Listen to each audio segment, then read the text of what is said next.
I know a lot of us get frustrated when we hear about Canadian snowbirds still heading to the United States. But one of today's articles that I'm going to show you adds a layer that most people haven't thought about. Well, maybe some have, but I never thought about it. For some Canadians, going to the States might not be a choice at all. Welcome back, everyone. Today we're going to talk about an article that many of you sent over to me.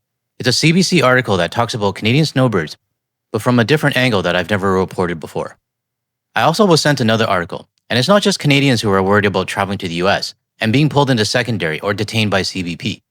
Even US citizens returning home are expressing real concerns as well. So today we're going to talk about both these articles. The backdrop for today comes from BK, who sent in this photo from Whistler, British Columbia, somewhere that I am really familiar with. I haven't been on the Whistler Suspension Bridge, mainly because I'm not really great with heights, but I do highly recommend anyone visiting British Columbia to check out Whistler, whether it's in the summer or winter. Thanks for sending this over, BK. Okay, let's get started with the first article from CBC. The article is titled, "Some Snowbirds Want Out of Florida. A Bad Housing Market Makes It Hard to Leave." Now, like I said earlier, we all tend to frown upon those Canadian snowbirds who continue to go to the United States. But at the end of the day, they're free to do whatever they want. That said, this angle is one that I honestly didn't really think about. The reality that some Canadians may want to boycott and may want nothing to do with the US, but they're stuck with their property and don't actually have a choice but to go. The article interviews Donna Lockhart, a Canadian snowbird from Ontario, who decided that the anti-Canadian sentiment became too much for her. Because of that, she put her condo up for sale near Punta Gorda, Florida. We've heard in previous reports that hundreds, if not thousands, of Canadians have started putting up their properties for sale. When you have that many for sale signs up in snowbird communities, combined with the state of the US economy right now, it's going to be very difficult for them to sell. I previously interviewed D, a former Arizona snowbird who saw the writing on the wall and got out early. He was able to sell his property easily, and with a pretty good profit I might add as well. But he was way ahead of everyone else. Now, snowbirds who waited too long to sell are finding themselves in the same situation as Donna. Donna then goes on to say, "I think you get a little bit more anxious the older you get, and I do not like the direction the United States is going. If they don't want us there, we don't need to be there." The ongoing Canadian exodus has pummeled the real estate market in some of the parts of the states, and Southwest Florida is uniquely susceptible to the snowbird-driven sell-off. There aren't that many people looking, she said. Supply is way above demand. At its core, this is the supply and demand issue. And to be fair to the snowbirds, the relationship with the United States went sour very quickly. But the time to act to sell was probably early last year, or even before that. Some snowbirds, like D, caught onto this well ahead of the entire situation turning into the mess that it is today. A number of hurricanes have ripped through this often sun-drenched part of the state over the last 5 years, destroying homes, damaging others, and pushing up the price of insurance, in some cases by a lot. The average policy price has soared about 40% in the 3 years, according to the state regulators. The cat you're hearing right now is actually the tortie. It's not often that she meows, but there's a difference. What have you been doing here? You're never in the room when I'm recording. Anyways, if I was a buyer looking to purchase property, Florida would not be a location I'd ever consider, solely because of the insurance costs and the fact that it's in an area prone to hurricanes and other natural disasters. And just to be clear, I'm talking hypothetically. That's if I were to buy a property in the United States, and if the orange guy never existed. I'm not talking about right now. But even then, these sellers are already fighting an uphill battle with the rising insurance costs. Which makes me think back to the haters when they said things like, "Good, get lost Canadians, more buying for us." Well, why aren't you buying now, Mega? Probably because you still can't afford it. I really wish I saved that exact hater quote from my comments.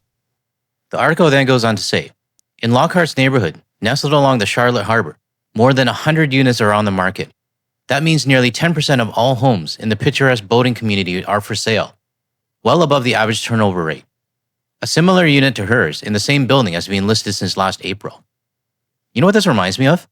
It reminds me of that scene from The Big Short, where the bankers decide to see for themselves whether the housing bubble is happening. And all they find are for sale signs everywhere. If you've seen the movie, you probably know exactly which scene I'm talking about. And this scene ties directly into what looks like a Florida housing crash happening right now, even though the state seems to be in denial about it. But having 100 units for sale at the same time has to be incredibly tough for Donna Lockhart to deal with, because she's competing with 99 other homeowners who are all thinking the exact same thing. We then hear from John Willows from Eastern Ontario, who says he's an avid boater and loves spending his past winters in Florida, but admits he just can't stomach it right now. We're in a trade war and we gotta support our own side, Willow said in an interview. I'm bullheaded and I've decided, hey, I've had enough. And just throw it in their faces, I'm probably going to Cuba instead. Well done, John, for standing up against the disrespect that the US is showing Canada. The article then speaks with Alan Spence, a Democratic candidate, who says not everybody believes in what Donald Trump and Ron DeSantis are spewing. There are people like me who are spending a lot of money and free time trying to kick these MAGA politicians out. Alan, I do appreciate the effort, and I know you're fighting for a better future for your own country.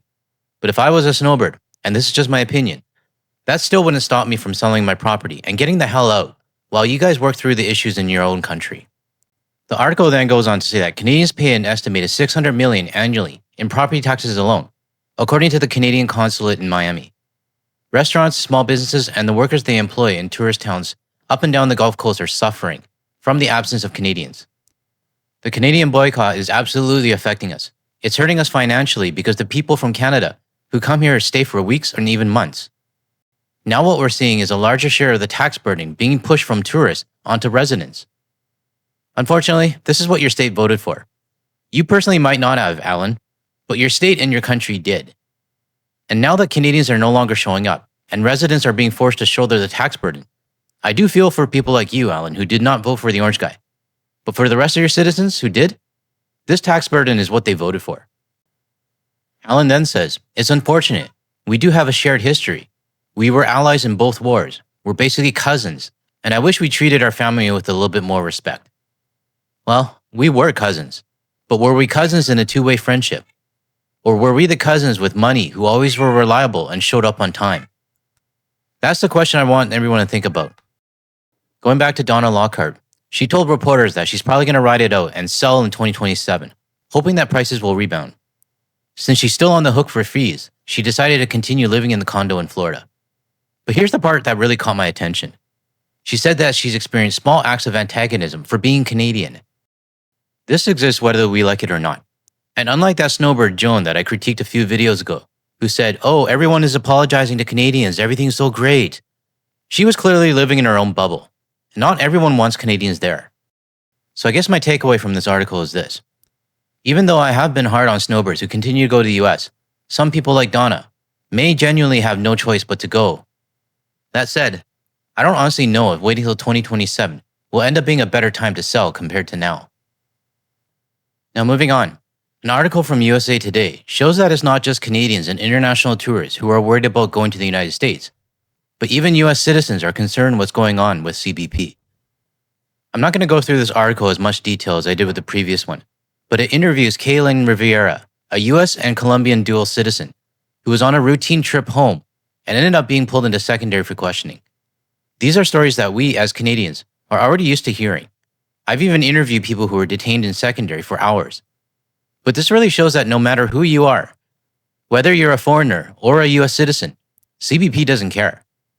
But the fact that she's a dual citizen from Colombia leads me to believe that she's a person of color. And that may be why she was stopped despite having a US passport. It's just a guess, but I like my chances on that one. So my message with this article is for any US viewers watching right now. If you're a person of color, you might want to read this article. I'll leave a link in the description below. Now I want to show a clip from a TikTok creator I featured before, and she gives a pretty good summary on our US boycott and what's actually happening right now. Let's take a look. $70 billion is the current estimate to be lost in tourism alone just for 2025 in the United States of America. 70 billion. Most people say they will not come here at least for the next 3 years, if ever. If you did not know, Canadians are our largest group of visitors, and they contribute $20 billion into tourism every year. Hotel rooms are down 11,000 rooms. Normally, tourism stimulates hundreds of thousands of jobs and creates jobs.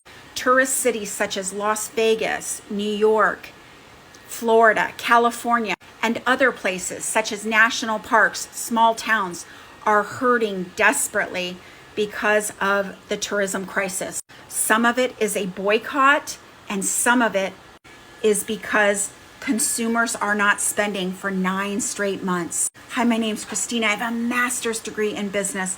Please do everything that you can to get your finances in order. Follow for more.